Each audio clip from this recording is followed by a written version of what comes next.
शंकर था। उसके पास बहुत दौलत थी। उसने इतनी दौलत हासिल कर ली थी कि अगर अगले 7 पीढ़ियां बैठकर खा ले तो भी ख़त्म नहीं होगी। हालांकि यह अमीर आदमी तभी भी खुश नहीं था। उसने मन में कुछ ऐसा था, वह रात भर सो नहीं पाता था। इसलिए वह सच्चे सुख से वंचित रह गया। सबसे पूछा कि वो ऐसा क्या कर सकता है जिससे वो इसे समृद्धि से छुटकारा पा सके और ये सुख और शांति से रह सके।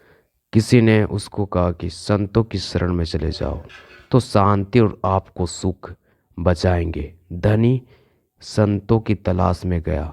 रास्तों ने एक साधु महाराजा का एक पेड़ के नीचे बैठे थे। धनी व्यक्ति ने उसका अभिवादन किया और कहा, गुरुजी, मेरे पास किसी वस्तु की कोई कमी नहीं है। अगली 7 पीढ़ियां बैठकर बिना काम किए आराम से खा पाएगी। फिर भी मैं खुश नहीं हूँ क्योंकि व्याकुलता मुझे सोने नहीं देती। साधु महाराज ने कहा, पहले बता कि आपत्ति क्या है, फिर उसने कैसे छुटकारा पाया जा सके वह तुझे बताता हूँ। अमीर आदमी ने कहा, यदि महाराज ऐसा कहते हैं तो मुझे कोई आपत्ति नहीं है, लेकिन एक परेशानी है। और परेशानी यह है कि मेरी 8वीं पीढ़ी क्या होगा, क्योंकि यह धन 7 पीढ़ियों के लिए पर्याप्त है जो मैंने अर्जित किया है। सिर्फ चिंता 8वीं पीढ़ी की है। साधु महाराज ने मुस्कुराकर बोला, चिंता मत करो, मैं तुम्हें इस परेशानी से बचाऊंगा। साधु ने कहा, 1 किलो चावल की पोटली दी और ये कहा कि पहाड़ पर एक बुढ़िया एक कुटिया में रहती है, उसको चावल देकर आ जाओ, मैं तुम्हारा भरण से मुक्त कराता हूँ। अमीर आदमी ने चावल लेकर बुढ़िया की कुटिया में गया। उस कुटिया में दरवाज़ा तक नहीं था। वह बुढ़िया भगवान के भजन में ली थी। वह अद्भुत थी।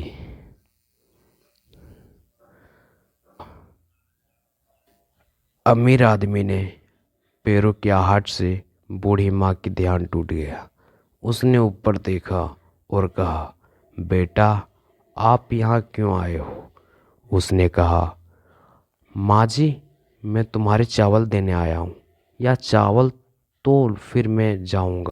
बूढ़ी माँ ने कहा कि मैंने तो आपको चावल लाने के लिए कहा था। क्या हुआ? आपके सामने हाथ फैलाया था? नहीं ना, फिर चावल क्यों लाया?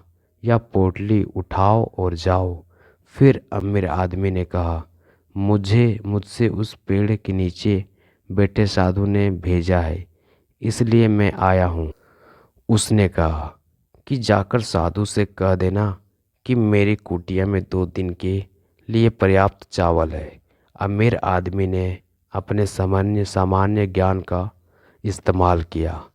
उसने कहा कि माँ जी, आपको तीसरे दिन के लिए चावल काम आएगा। उसने कहा कि आप और वह साधु मेरे तीसरे दिन की चिंता मत करो।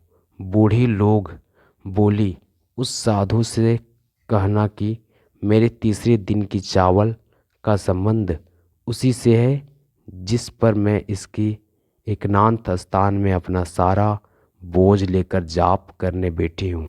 यह सुनकर अमीर आदमी ने पोटली लेकर वापस आ गया।